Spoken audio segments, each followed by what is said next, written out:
दर्शक बंधु पार्वण में पुरी काकटपुर अधिष्ठात्री देवी परम वैष्णवी माँ मंगलांकर पीठ बेस उत्सव मुखर हो पड़ी। मूलाष्टमी ठारू माँ निकट में स्वतंत्र 16 उपचार पूजा नीति संपन्न होता बेले माँ दर्शन पर एवं राज्य और राज्य बाहर भक्तों भिड़ जमबार लगी।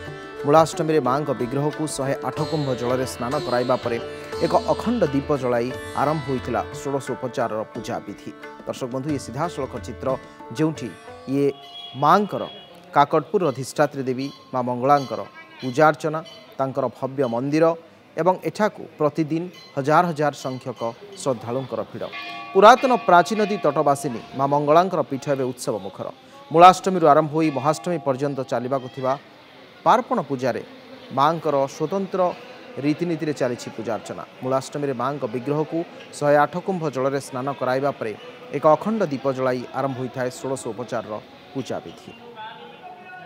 मानसिक रखी राज्य और राज्य बाहर आसुवा भक्त मान गहली चहली रे माँ को पवित्र पीठ चलचंचल हो उठुवा बेले नवपत्रिका बा पतिपदा ठारू दशहरा पर्यंत माँ मंगला 10टी बेशरे भक्त मान दर्शन देवे।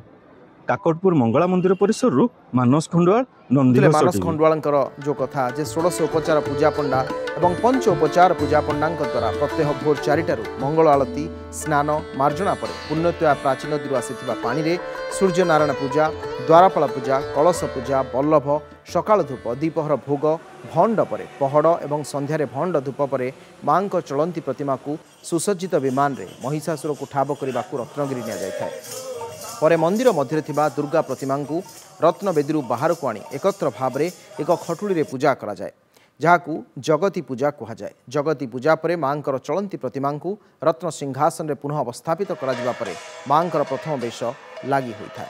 श्रद्धालुंकर प्रतिक्रिया रही एवं एठाकार जो माने पूजक अच्छा सहित जो माने कार्यकर्ता अच्छा समस्त भिन्न भिन्न प्रतिक्रिया रही। कौन रही नीतिकांति कौन रही एठाकार महात्म्य कौन रही एठाकार लोकश्रुति ये सब कथा शुणु। आम नवरात्र पूजा कहूचे ये 9 पत्रिका ठारू माँ जगती पूजा और रत्नगिरी विजय अनुष्ठित होता है। रत्नगिरी विजय माने माँ जाती महिषासुर को ठाब करने।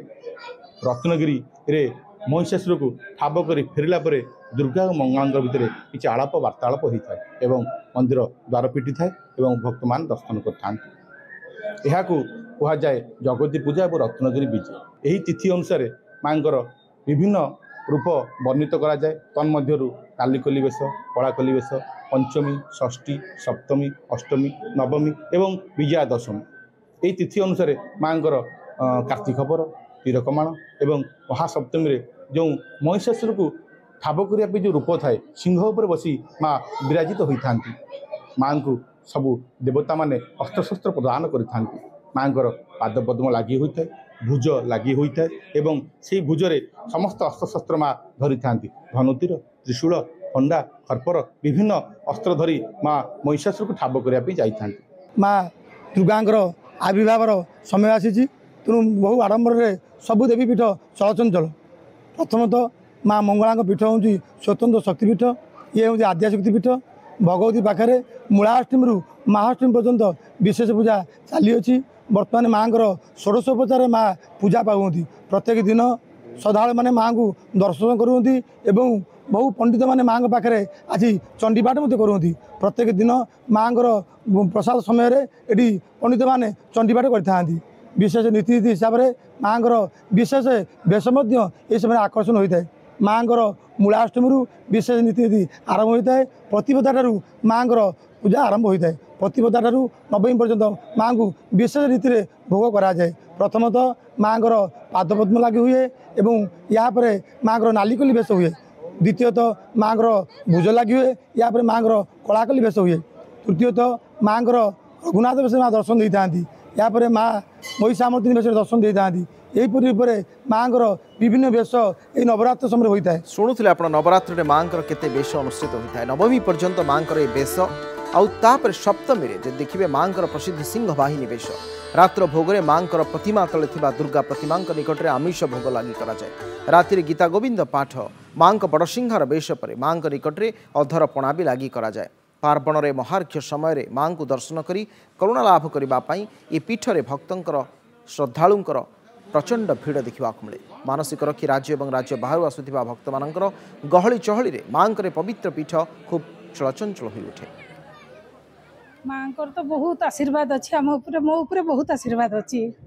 जिते तो बाबा एक्सीडेंट होते एत बड़ एक्सीडेंट होते जे कहीहबनी तमाने से बचार आशा नाला कौटी भगवान माँ मंगला आशा तमाने आयुष तमाने से तमाने बंची थे बहुत वर्ष पाद तले तो मुझे ऋण सुझी पारि भगवान आशीर्वाद रू आज आम एतकी बात आशीर्वाद देहपा सब ठीक अच्छे भगवान को माँ मंगला आशीर्वाद बहुत खुशी से तो एतकी बाट दौड़ी आसचु आम माँ बोली आज आम अच्छु आ माँ को दर्शन करने को भारी मन उद्वेग काली आम रात शोनु आ माँ एत महिमा से आमको ये टाणी आनी एत बड़ दिन में आम भल भाव दर्शन कलु आमर दुख सब प्रकाश कलु बहुत किसी अच्छे बहुत कर बहुत भी भल बाट देखते आशा अच्छी आहरी किसी बाट देखे स्वामी देह खराब था हैदराबाद लेकिन ऑपरेशन करने माँ को डाकिली माँ ऑपरेशन करने को कहते बहुत बड़ कष्ट अच्छी आदि ऑपरेशन कर सक्सेस हम तो मतलब करके नबू ना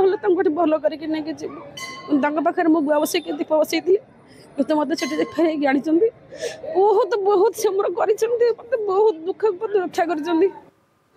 काकटपुर माँ मंगला वृत्तांत बहु कहानी बहु कथा बहु किंवदंती बहु प्रसिद्धि बहु विश्वास बहु आस्था एवं सबुठु बड़ कथा बहु भक्तिर सहित दर्शक श्रद्धालु भक्तगण छुटी आसती एठाकू समस्ते माँ पाखरे अजाड़ी दियंती निजर मनस्कामना।